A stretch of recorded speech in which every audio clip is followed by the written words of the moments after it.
everybody, this is DM Mike, and this is the next radio drama in Hoard of the Dragon Queen. I think this is number 17, if I'm right. Now, this is one of those that I was actually going to cut. It wasn't going to be shown to anybody. I was not 100% confident, but yet at the same time, it was something that inspired me, so I felt like I needed to run with it. Amazingly enough, it's only like 4 minutes and like 20 seconds or something like that. Maybe 4 minutes and 30 seconds. Hallelujah, hallelujah. So, surprisingly short compared to how long they've been recently. But anyway, let me set the stage for you and we'll get right into it. This involves Cricket. This involves Cricket or Bayleet, right? I'm going to use those names interchangeably, but it's referring to the same person. And this happens exactly where we left off in our last session, and it's late at night. Everybody's sleeping. Bayleet and Althea are sharing the same room. Althea's in her trance, 4-hour trance, to get all her powers back and to level up, because I didn't allow the characters to level up until they got to some kind of civilization, and they also got their rest in. That was important. So they're in the same room, and Bayleet is in slumber. She's falling asleep in this like little plush little leather chair, and then something happens, right? But that's the setup, right? They're in Parnas. It's the same night they arrived, and things are uneasy, and it's affecting Bayleet or Cricket, right? So let's go ahead and get into this. It's 4 minutes and about 30 seconds. There's the setup, and it's short and sweet. And if you've been following this long, I don't think we really need a lot of setup. But here it is, guys. You know what? I never gave this one a title. So whatever comes up is what I decided to name it, right? So let's go ahead and we'll play it. This is The Vision of Bayleet. Hey, that's a good title.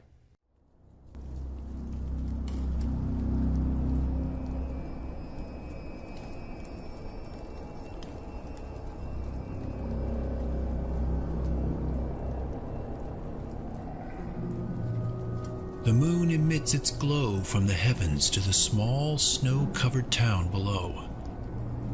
The rooftops shimmering and sparkle from frost and ice, reflecting the infinite stars above. As chimneys across the town seep their ash and warmth into the air. All is quiet, nightfall bringing a deathly silence.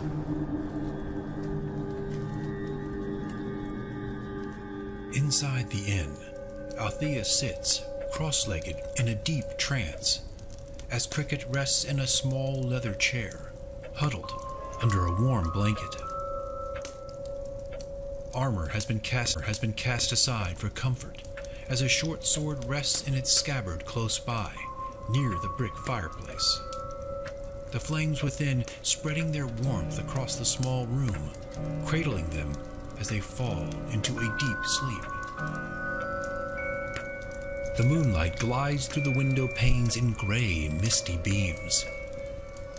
They pass by Althea, moving as ghosts across the floor, and settling on Cricket's soft features. Her eyes twitch in their deep slumber.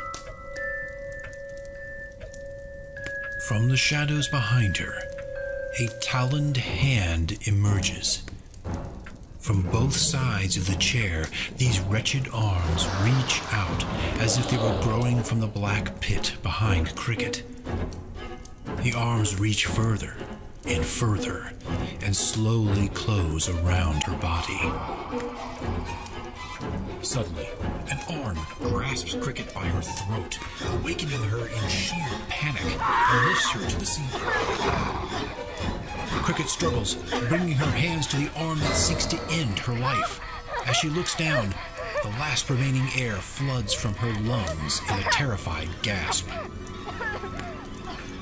Her eyes fill with fear as Rezimir holds her tightly, his black-edged sword humming, pulled from its sheath. His shadow casts on Althea's quiet form, the blade near her throat. His eyes, dark, sinister, evil, stare at her with malicious intent. Did you think you had truly won? That you had eluded me? Rezimir brings his reptilian lips to Cricket's ear, his hot breath filling her with fear. You will never escape me. Cricket's eyes widen as tears begin to flow down her cheeks and past her lips, her breath coming in gasps. They may bond at their choosing, but through the harbingers of pain, fear, blood, I have bonded with you as well.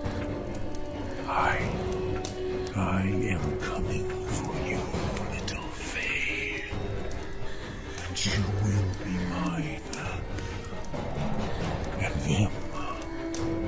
Rezamir's sword draws a thin line of blood from Althea's neck as the moonlight casts a glare from the black blade. They will not see the light of dawn.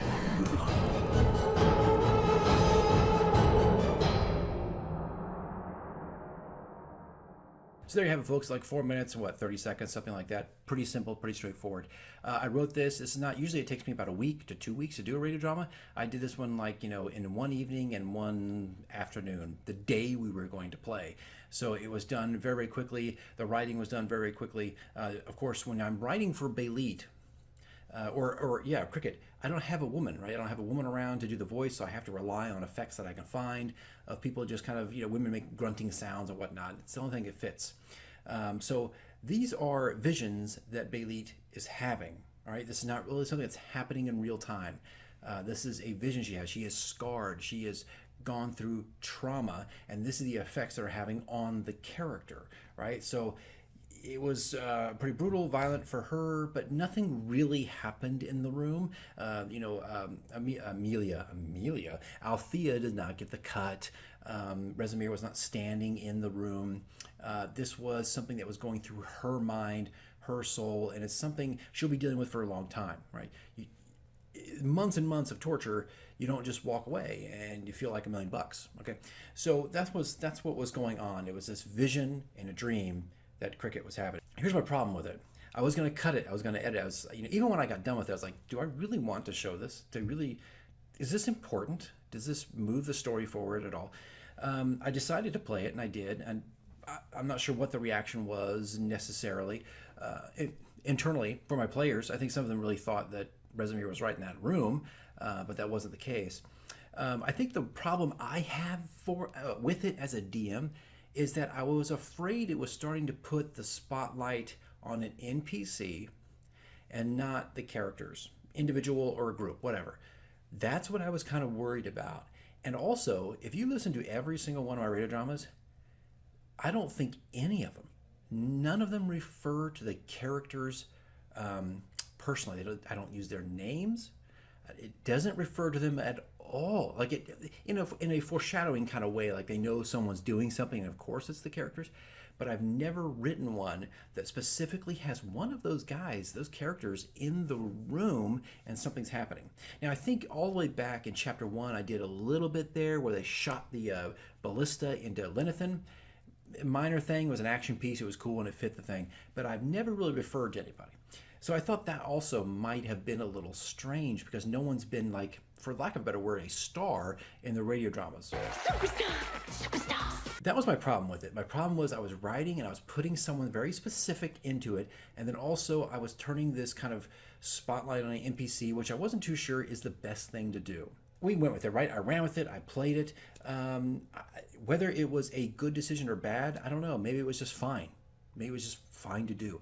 I think, if anything, I'm going to pull away from the spotlight from Cricket. Even though it really hasn't been there significantly, there has to be some kind of relationship and drama and fallout to what happened to her. And maybe some of it right now is kind of primarily focused on the relationship between Althea and Cricket and just, what's going on there, the separation and the pain and different things. But just look, it's a warning flag sometimes in the back of my mind as a DM to say, hey, wait, whoa. Okay, this is fine. Don't go too far.